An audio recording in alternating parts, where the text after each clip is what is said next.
Kung ang problema nyo ay pagpapaliit ng tiyan sa labis na pag-inom, lumaki ang tiyan dahil sa labis na pagkain o lumaki ang tiyan dulot ng panganganak, simple lang ang solusyon dyan. Yakult at Calamansi. Ang Yakult ay kargado ng milyon-milyong good bacteria. Sa madaling sabi, kung ikaw ay inom ng Yakult, ikaw ay magkakaroon ng maraming good bacteria sa katawan. Habang ang Calamansi naman ay may taglay na citric acid panlaban sa pamamaga ng tiyan o mahapding tiyan.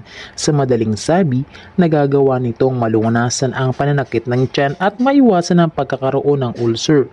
Magandang panlaban ito laban sa acid reflux. Napapabilis din ng Calamansi ang metabolismo ng tao. Kapag mabilis ang metabolismo, mabilis din itong natutunaw ang taba sa ating tiyan.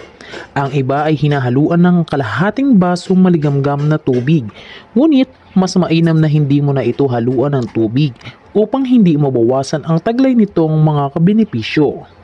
Kung may mataas na acid, gawin ito 3 beses sa isang linggo. Kung wala naman, pwede itong gawin araw-araw, 1 beses lang sa isang araw. Kung labis naman ang katabaan, gawin ito sa umaga na walang laman ng tiyan.